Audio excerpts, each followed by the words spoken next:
ये वीडियो देख लीजिए। इस शख्स का नाम विशाल सिंह है।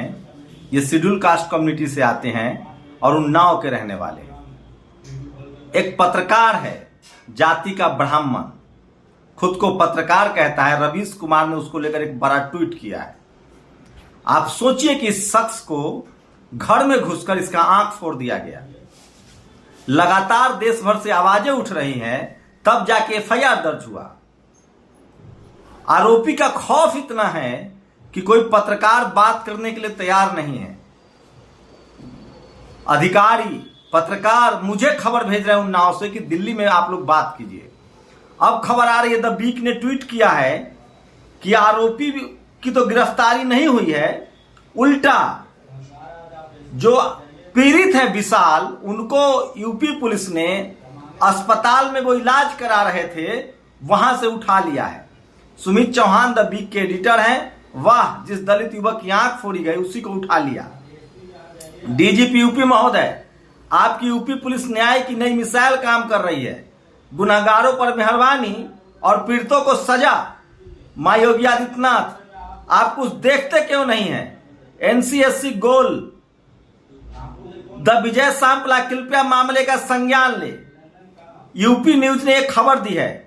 उन्नाव, चर्चित दलित युवक आंख फोड़ने के मामले पर आरोपी पर मेहरबान उन्नाव के बहादुर पुलिस कप्तान ने लखनऊ इलाज कराने गए पीड़ित को लखनऊ से उठवा लिया। आरोपी को गिरफ्तार नहीं कर पाने वाली पुलिस अब आंख का इलाज भी नहीं कराने देगी। लेकिन ये तो कुछ भी नहीं है। एक मैं आपको पोस्ट पढ़ के सुनाऊंगा जो रवीश कुमार ने भी लिखा है इसको लेकर। आप कल्पना नहीं कर सकते कि किस तरह से चीजें चल रही है।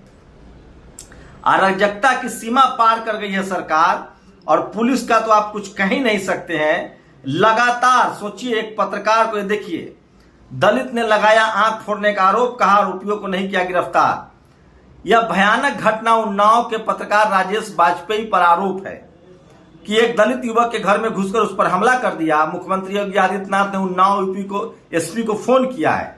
खबर में लिखा है कि उन्हें भी गुस्सा आ गया। कानूनी कार्रवाई के अलावा आरोपी का मनोवैज्ञानिक अध्ययन होना चाहिए। क्या इसके मन में किसी इंसान को लेकर नफरत भर गई है? क्यों इतना हिंसक हो गया है? उसके पूर्वाग्रह का दस्तावेज अध्ययन होना चाहिए। सोचिए, मुख्यमंत्री के इंटरफेयर के बाद भी चूंकि आरोपी के सोजाती है वहां के एसपी साहब, तो आरोपी को नहीं पकड़ा गया है, विक्टिम को ही उठा लिया गया। ये सबसे बड़ी खबर है, यूपी स्पेशल खबर है। आप कल्पना कर सकते हैं कि किस तरह से इस देश में जात के आधार पे हमले हो रहे हैं। लेकिन ये तो कुछ भी नहीं है। तस्वीर देख लीजिए, यूपी के प्रयागराज में अनिकेत, अभय, राजेश, धर्मेंद्र और शिवधर लिए गए।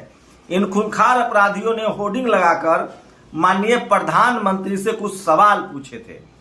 तो सोचिए किस तरह से सवाल पूछने पर केस दर्ज कर दिया जाता है। इन खूंखार अपराधियों ने होर्डिंग लगाकर माननीय प्रधानमंत्री श्री नरेंद्र दामोदर दास मोदी जी की उत्कृष्ट नीतियों का विरोध किया था। इस गंभीर साजिश में तेलंगाना से फंडिंग का एंगल भी है। यूएपीए लगाकर सख्त सजा दी जाए। सोचिए, रणविजय सिंह ने तंज करते हुए ट्वीट किया है। लेकिन अगला वीडियो देखिए। ये caste Hindu block the road on the cremation site for SC people in Charkhi Dadri HR.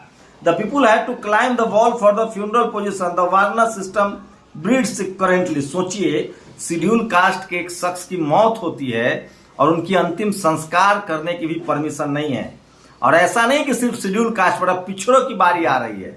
आपको पता है किस तरह से अनुप्रिया पटेल की जो बड़ी बहन है पल्लवी पटेल, वो कैसे कोमा में चली गई थी।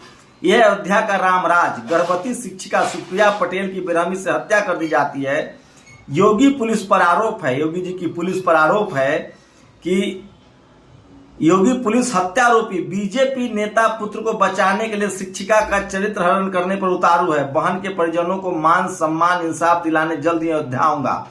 चंद्रशेखर आजाद रावण ने ट्वीट किया है कि किस तरह से ये हत्या हुई है, उसके खिलाफ वो धरना देंगे। लेकिन सोचिए, ये विशाल की तस्वीरें हैं। उनका आंख फोड़ दिया गया है, उसके बाद उन्हीं को गिरफ्तार कर लिया गया है। द वीक की रिपोर्ट है, सुमित चौहान ने इसको ट्विटर पर भी किया। सोचिए कि शेड्यूल कास्ट के युवा का एक पत्रकार जो अपने आप को खुद को कहता है, वो आंख फोड़ देता है।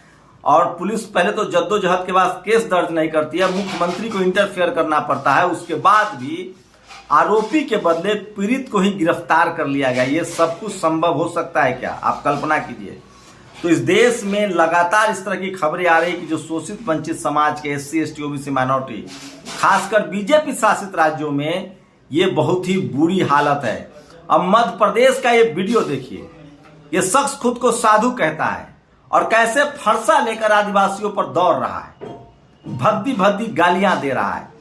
सोचिए, धर्म के नाम पर किस तरह से लगातार अत्याचार जारी है और इसके खिलाफ जब आप बात करेंगे तो आपको ही किस तरह से जातिवादी ठहरा दिया जाएगा। इस देश में हिंदू मुस्लिम के नाम पर हत्या हो जाए, चाहे कांग्रेस की सरकार हो चाहे बीजेपी की सरकार हो, उनको मुआवजा मिलेगा, आरोपियों की गिरफ्तारी होगी। लेकिन जाति के नाम पर जो हत्याएं होती हैं उसके खिलाफ कहीं से कोई शब्द नहीं निकल सकता है। टीवी अखबार को साफ सूंघ जाता है। आप कल्पना नहीं कर सकते हैं कि किस तरह से टीवी अखबार जो है।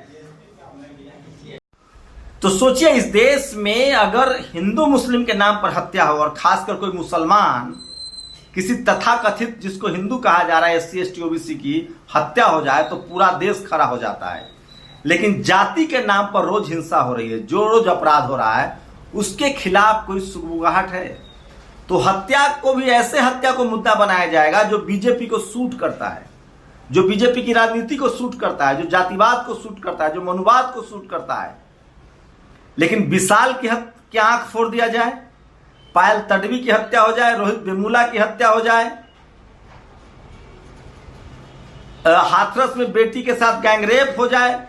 देश भर में कोई ऐसा दिन नहीं है जब कास्ट एट्रोसिटी की खबरें नहीं आती है। लेकिन उसमें आरोपी चाहे वो SC हो, चाहे ST हो, चाहे OBC हो, सवर्ण ही क्यों ना हो, कोई खबर नहीं बनेगी। इस देश की मीडिया ने जानबूझकर एजेंडा फैला दिया है कि वो उन्हीं खबरों को तरजीह देगी जिसमें हिंदू मुस्लिम का एंगल हो। मैं बार बार इस देश के SC ST OBC और माइनॉरिटी के लोगों से अपील कर रहा हूं कि किसी भी तरह के सांप्रदायिक दंगा में शामिल ना हो, किसी भी तरह के जातीय हिंसा में शामिल ना हो। खासकर SC ST के लोग बिल्कुल सांप्रदायिक हिंसा में शामिल ना हो, आप नहीं बचेंगे। और OBC के लोग, किसान जातियां, जाट, गुर्जर, पटेल, मराठा, ठाकुर, इनसे उम्मीद है कि आप किसी तरह के जातीय हिंसा में न शामिल हो, क्योंकि आप नहीं बचेंगे। सिर्फ मनुवादी, जातिवादी, ब्राह्मणवादी लोग हैं जिन्होंने जातियां बनाई हैं, जो जाति के नाम पर लाभार्थी हैं, जिन्होंने सिस्टम पर कब्जा कर लिया है। Media, judiciary, college, university, bureaucracy, यहां तक कि बिजनेस पर भी अब उनका कब्जा है। उनके खिलाफ खड़ा होना पड़ेगा। इन्हीं के लोग टीवी अखबार में कब्जा जमा के बैठे हुए हैं और इस देश का बेड़ा गर्क हो रहा है। तो सोचिए, यूपी के उन्नाव में विशाल की आंख फोड़ दी जाती है और आरोपियों की गिरफ्तारी के बदले पीड़ित की गिरफ्तारी हो रही है। आप लोग अपनी प्रतिक्रिया जरूर दीजिए। शुक्रिया। नेशनल दस्तक की आपसे गुजारिश है कि अगर इसको बचाना चाहते हैं तो नेशनल दस्तक को सब्सक्राइब करने के लिए रेड कलर के सब्सक्राइब बटन को दबाएं, फिर बेल आइकन की घंटी दबाएं। नेशनल दस्तक को बचाने के लिए बहुत जरूरी है कि हर खबर को शेयर करें, लाइक करें, कमेंट जरूर करें।